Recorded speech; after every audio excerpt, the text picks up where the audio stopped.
इयत्ता 8वीच्या विद्यार्थी मित्रांनो, आज आपण आजच्या या व्हिडिओमधून वर्ग झाल्यानंतर आज वर्गमूळ आपण पाहणार आहोत. वर्गमूळाला इंग्लिशमध्ये स्क्वेअर रूट असे म्हणतात. वर्ग म्हणजे स्क्वेअर, मूळ म्हणजे रूट, म्हणून वर्गमूळ म्हणजे इंग्लिशमध्ये स्क्वेअर रूट असं म्हटलं जातं. आता वर्गमूळ काढणे ही क्रिया वर्ग काढण्याच्या क्रियेच्या विरुद्ध म्हणजेच उलट आहे. परत एकदा, वर्गमूळ काढणे ही क्रिया वर्ग काढण्याच्या क्रियेच्या विरुद्ध आहे किंवा उलट आहे. आता उदाहरणार्थ, 1चा वर्ग 1 म्हणून 1चे वर्गमूळ 1, 1चे वर्गमूळ 1 आहे. 2चा वर्ग 4 म्हणून 4चे वर्गमूळ 2 आहे, 4चे वर्गमूळ 2. तसंच 5चा वर्ग 25 म्हणून 25चे वर्गमूळ 5 आहे. तसं 7चा वर्ग 36, 36चे वर्गमूळ 6, 7चा वर्ग 49, 49चे वर्गमूळ 7, 8चा वर्ग 64, 64चं वर्गमूळ 8, 10चा वर्ग 100, 100चं वर्गमूळ 10, 15चा वर्ग 225, 225चं वर्गमूळ 15, 20चा वर्ग 400, 400चे वर्गमूळ 20, 25चा वर्ग 725 म्हणून 725चं वर्गमूळ 25. तर इथं बघा महत्त्वाचा पॅरेग्राफ. जसे 9चा वर्ग बरोबर 81 आणि वजा 9चा वर्ग बरोबर सुद्धा 81, कारण वजा 9चा 2 वेळा गुणाकार तो सुद्धा 81 येतो. म्हणून आपण असे सांगू शकतो की 81चे वर्गमूळ 9, म्हणजे 81चे वर्गमूळ 9 आणि 81चे वर्गमूळ वजा 9 येते. म्हणून लक्षात ठेवा, कोणत्याही पूर्ण वर्गसंख्येच्या वर्गमूळाच्या 2 किमती असतात. एक त्याच्यातली धन असते, जसं 81चे वर्गमूळ 9, 9 हे धन आहे, आणि 81चे वर्गमूळ वजा 9 म्हणजे ऋणसुद्धा आहे. परंतु सर्वसाधारणपणे नैसर्गिक संख्येचे धन वर्गमूळ घेतात. सर्वसाधारणपणे आता 81चे वर्गमूळ वजा 9 न घेता ते 9 फक्त घेतलं जातं, म्हणजे धन वर्गमूळ घेतात. संख्येचे धन वर्गमूळ या चिन्हाने दर्शवतात. बघा, हे चिन्ह आहे वर्गमूळाचं चिन्ह. व्ही सारखं काढायचं इंग्रजी, आणि त्याचा इकडचा उजव्या बाजूचं वरचा भाग असा वाढवायचं, असा याला वर्गमूळाचं चिन्ह म्हटलं जातं. म्हणजे वर्गमूळासाठी या चिन्हाचा वापर केला जातो. काही उदाहरणं बघा. 1चा वर्ग 1 आणि वर्गमूळात 1 बरोबर 1 म्हणजे काय, किंवा 1चे वर्गमूळ, याला 1चे वर्गमूळ 1. 2चा वर्ग 4 आणि 4चं वर्गमूळ 2. 3चा वर्ग 9 आणि ह्या 9चं वर्गमूळ 3. 4चा वर्ग 16, 16चे वर्गमूळ 4. तसंच 25चे वर्गमूळ 5, 36चे वर्गमूळ 6, 100चं वर्गमूळ 10, 144चे वर्गमूळ 12, 169चं वर्गमूळ 13, 361चं वर्गमूळ 19, 400चे वर्गमूळ 20, 725चं वर्गमूळ 25. तर ही वर्गमूळं म्हणजे वर्गमूळं इथं या काही उदाहरणामध्ये दाखवलेलं आहे. आता वर्गमूळ काढण्याच्या काही पद्धती आपण बघूया. वर्गमूळ काढण्याच्या पद्धती, त्याच्यातली पहिली पद्धत आहे वारंवार वजाबाकी करून वर्गमूळ काढणे. आता ही नवीन पद्धत अभ्यासक्रमामध्ये ठेवलेली आहे. जुन्या अभ्यासक्रमामध्ये ही पद्धत नव्हती, परंतु नवीन अभ्यासक्रमामध्ये ही पद्धत आलेली आहे. वारंवार वजाबाकी करून वर्गमूळ काढले. हे वारंवार वजाबाकी करून वर्गमूळ कसं काढायचं नेमकं? या पद्धतीमध्ये दिलेल्या संख्येमधून सुरुवात 1ने करून क्रमवार विषम संख्या वजा करत जाऊन ज्या क्रमाच्या पायरीला 0 मिळतो त्या संख्येची पायरी दिलेल्या संख्येचे वर्गमूळ असते. हे समजून घ्या. या पद्धतीमध्ये दिलेल्या संख्येमधून सुरुवात 1ने करून क्रमवार विषम संख्या वजा करत जाऊन ज्या पायरीला 0 मिळतो त्या संख्येची पायरी हे दिलेल्या संख्येचे वर्गमूळ असते. आता आपण एक उदाहरण घ्या. उदाहरणार्थ 81चं वर्गमूळ कसं काढायचं बघूया आपण. 81चं वर्गमूळ, 81 ही पूर्ण वर्गसंख्या आहे, त्याचं वर्गमूळ आपल्याला 9 माहीत आहे, उत्तर माहीत आहे, परंतु नेमकी ही पद्धत कशी आहे बघा. आता विषम संख्या वजाबाकी करत जायचं, क्रमवार वजाबाकी करत जायचं. 81 वजा पहिली पायरी द्यायची, 81 वजा 1 म्हणजे 80. आता उत्तर आलं 80. आता 80तनं दुसरी विषम संख्या वजा करायचं. दुसरी म्हणजे 3 ही दुसरी विषम संख्या आहे. 81 वजा 3 म्हणजे 77. आता 77मधून त्याच्या 3च्या पुढची विषम संख्या म्हणजे 5. 77मधनं 5 गेले, 72 उरले. आता चौथ्या पायरीमध्ये 72मधनं 5च्या पुढची विषम संख्या वजा करायचं. 72च्या म्हणजे 5च्या पुढची विषम संख्या म्हणजे 7. 72 वजा 7 म्हणजे 65. 65मधनं आता पुढची विषम संख्या वजा म्हणजे 9 करायचं. 5 वजा 9 म्हणजे 56. 9च्या पुढची 11. 56 वजा 11 म्हणजे 45. 45च्या पुढची विषम संख्या म्हणजे 13. 45 वजा 13 म्हणजे 32. आणि 32च्या पुढची विषम संख्या म्हणजे 15. 32 वजा 15 म्हणजे 17. आता 15च्या पुढची विषम संख्या म्हणजे 17. म्हणजे 17तनं 17 वजा करायचं 0. म्हणजे पहिली, दुसरी, तिसरी, चौथी, 5वी, 6वी, 7वी, 8वी, 9वी, 9व्या पायरीला उत्तर 0 आलं. मग ज्या क्रमाची ती पायरी असते तो क्रम म्हणजे किंवा ती संख्या, त्या पायरीचं संख्या म्हणजेच त्याचं वर्गमूळ असते. 9वी पायरी म्हणून 9 संख्या, मग वर्गमूळात 81 बरोबर 9. तर ही पद्धत स्वाध्यायामध्ये आणि काही गणित आहे आपण पुढं पाहणार आहोत. दुसरी पद्धत आहे मूळ अवयव काढून वर्गमूळ काढणे. मूळ अवयव काढून वर्गमूळ काढणे. आता मूळ अवयव म्हणजे काय? मूळ अवयव म्हणजे मूळ संख्या. मूळ संख्या कोणत्या?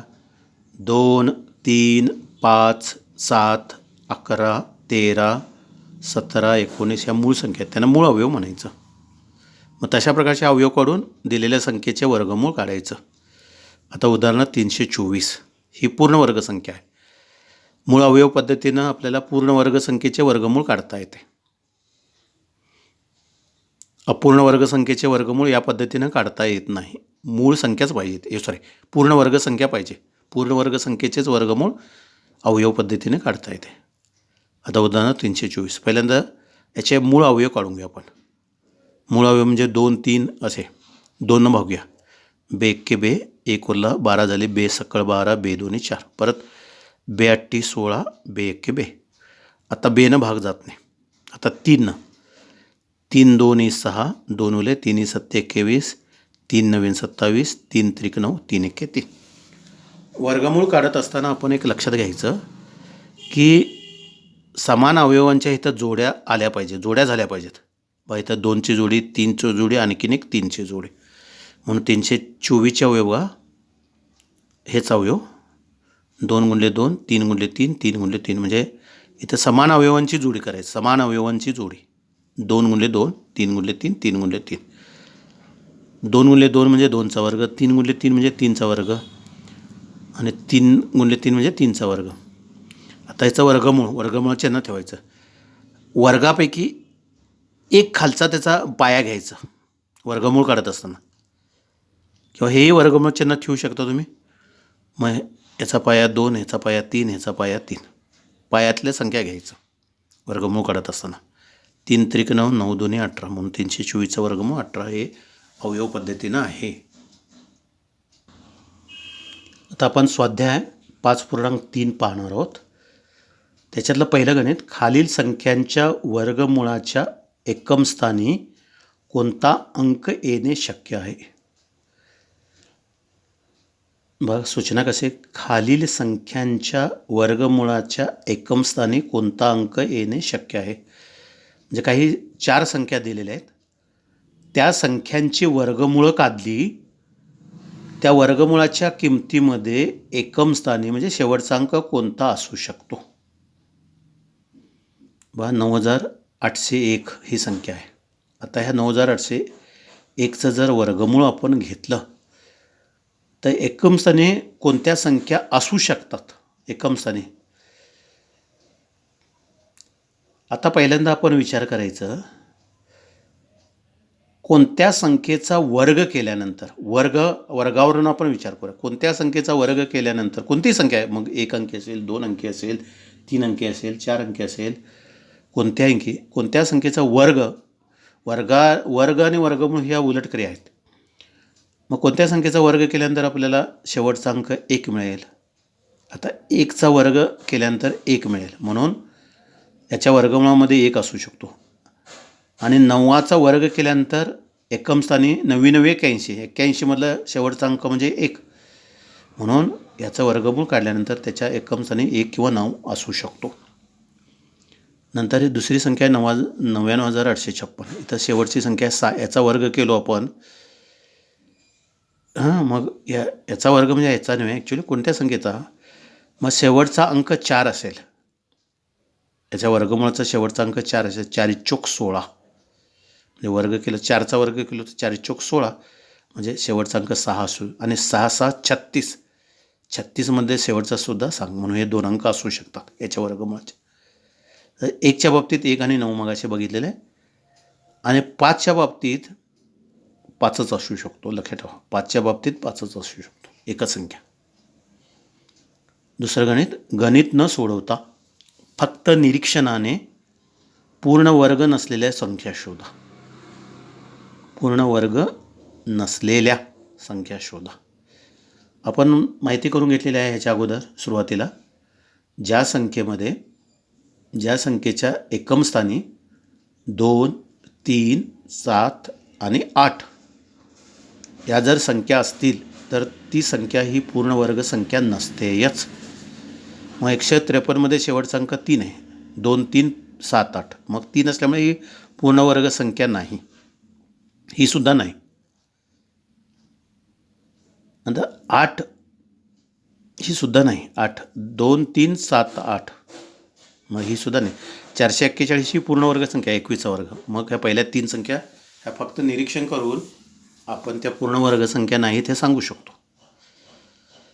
तिसरं गणित, 100 आणि 169 या संख्यांचे वर्गमूळ वारंवार वजाबाकी पद्धतीने काढा.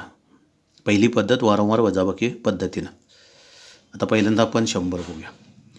आता दिलेल्या संख्येमध्ये 1ने सुरुवात करून क्रमवार विषम संख्या वजा करत जायचं. आता पहिली पायरी 100 वजा 1 म्हणजे 99, पहिली पायरी. आता 99 वजा 3 दुसरी, म्हणजे क्रमवार विषम संख्या वजा करायचं. 96, 96 वजा 5 त्याच्यानंतरची 91, 91 वजा 7 84, 84 वजा 9 75, 75 वजा 11 64, 64 वजा 13 51. पुढची पायरी 8वी, 51 वजा 15 36, 36 वजा 17 19. आणि 10वी पायरी 19 वजा 19. 17 नंतरची ही 19 इथं, 17 नंतरची विषम संख्या 19, 19 वजा 19 म्हणजे 0. मग ही 10वी पायरी आहे, म्हणून वर्गमूळ 100 बरोबर 10. 169चं सुद्धा अगदी सेम त्याच पद्धतीनं इथं 1 3 5 7 9 11 13 15 17 19 21 23 25 म्हणजे 13व्या पायरीला उत्तर 0 येते. त्यामुळे 169चं वर्गमूळ वारंवार वजाबाकी पद्धतीनं आपल्याला काढता येतात. तर ही सोपी पद्धत आहे, परंतु थोडीशी मोठी पद्धत आहे, हे लक्षात घ्या. दोन्ही उदाहरणं इथं दाखवलेली आहेत. चौथं गणित, खालील संख्यांचे वर्गमूळ अवयव पद्धतीने काढा. 729. आता मूळ अवयव पद्धतीने काढायचं आहे. 729चे अवयव काढायचा. पहिल्यांदा 729. आता बेनं जात नाही, 3 3 2 3 2 6 1 उरला, 3 चौक 12 3 त्रिक 9. एका मूळ अवयवानं भाग गेला लहान तर दुसऱ्या आणि त्याच अवयवानं जातोयच तिथं, कारण जुळी होतं आहे. 3 8 24 3 1 3. परत 3 2 6 2 उले 3 7 21. परत 3 9 27. 9 1 9 करायचं नाही, कारण जोड्याच पाहिजे इथं, म्हणून थोड्यासाठी 3 त्रिक 9 3 1 3. म्हणून बा वर्गमुळात 729 बरोबर हे अवयवसुद्धा वर्गमुळात ठेवला तर चालते तुम्ही. किंवा पहिल्यांदा 729चे अवयव लिहून वर्गमूळ न घालता लिहू शकता, किंवा बरोबर वर्गमुळात 3चा वर्ग 3चा वर्ग 3चा वर्ग. मग वर्गमूळ काढत असताना आता वर्गमूळ घ्यायचं नाही, म्हणजे इथं 3चा वर्गापैकी पाया घ्यायचं, मग वर्गमूळ चिन्ह घ्यायचं नाही. आता वर्गमूळ काढायला आपण काढतोय, जेव्हा वर्गमूळ काढतोय तेव्हा वर्गमूळ चिन्ह निघून जाते. 3 गुणले 3 गुणले गुणाकार करायचा, बेरीज नव्हे. ह्यात हे 3 गुणले 3 गुणले 3 3 त्रिक 9 9 त्रिक 27, म्हणून 729चं वर्गमूळ 27. 1764 बघा, 82 16 82 16 2 4. नंतर बेचोकाट बेचोकाट बे एक्के बे. नंतर सुरुवातीला मी एक टेबल दिलं बा, साधारणतः 35पर्यंत संख्यांचे वर्ग म्हणजे क्रमवार दिलेले आहेत. त्याच्यानंतर 40, 45, 50, 55 असे 100पर्यंत दिलेले. मग ते पाठ असेल तर आपल्याला गणिताने सोपं जातं आहे. लहान संख्येनं भागण्यापेक्षा 441 हा कशाचा वर्ग आहे आपण पडदिशी ओळखायचं. तर 441 हा 21चा वर्ग, म्हणून इकडे 21 इकडे 21 असा वर्ग म्हणजे 2 वेळा. 441चा हा वर्ग आहे म्हणजे 21चा वर्ग 21 2 वेळा लिहायचं आणि 21 एके 21. हे सोपं जातं. त्यामुळे 1764 बरोबर वर्गमुळात 2 गुणले 2 गुणले 21 गुणले 21, 2चा वर्ग गुणले 21चा वर्ग. आता वर्गमूळ काढा. वर्गमूळ चिन्ह लिहायचं नाही. याचा पाया 2, याचा पाया 21, 21 दोन्ही 42. 1764चं वर्गमूळ बाहेर. इथंही तसं 7744, बेत्रिक 6, एकोला 8216, बेसाती 14, बेदोनी 4, बेक्के बे 1, 92 18, बेत्रिक 6, बेसक्कळ 12, 92 18, बेसक्कळ 12, 82 16, बेचोकाट बेचोकाट एकोला 16, 82 16, बेचोकाट. आता 484 आपल्याला माहीत, मोठी संख्या असं जवळपासची आली. हा कशाचा वर्ग आहे माहीत पाहिजे. हा 22चा वर्ग आहे, म्हणून 22 22 22 एक्के 22. त्यामुळे 7744 अवयव ह्या 2चा वर्ग गुणले 2चा वर्ग गुणले 22चा वर्ग. वर्गमुळात 7744 बरोबर वर्गमुळात 2चा वर्ग गुणले 2चा वर्ग गुणले 22चा वर्ग. याचा पाया 2, याचा पाया 2, याचा पाया 22, 22 दोन्ही 44, 44 दोन्ही 88. तसंच 5929. आता इथं 2 किंवा 3 भाग जात नाही, एकदम 7 7 ते 8 56, 3 उरले, 7 चौक 28, 4 उरले, 7 7 49. आता 7 भागल्यानंतर अनेक 7 जातोय जोडी होण्यासाठी. 7 एक्के 7, 1 उरला 7 दोन्ही 14, 7 121 हा 11चा वर्ग, 11 11 11 एक्के 11 या पद्धतीनं. तर ही आहे अवयव पद्धत. याच्यात आणखीन काही गणितं आहेत, म्हणून तुम्ही उरलेली गणितं तुम्ही सोडवायची आहेत. बाद पुढच्या पेजवर मी सूचना लिहिलेल्या आहेत. इथं 1 2 3 4च एकूण 10 गणितं आहेत. उरलेली 6 गणितं तुम्ही सोडवायची आहेत वहीमध्ये. पुढचा व्हिडिओ घेण्यापूर्वी ही उरलेली गणितं या 4मधली तुम्ही वर्गमूळं काढायची आहेत, हे लक्षात घ्या.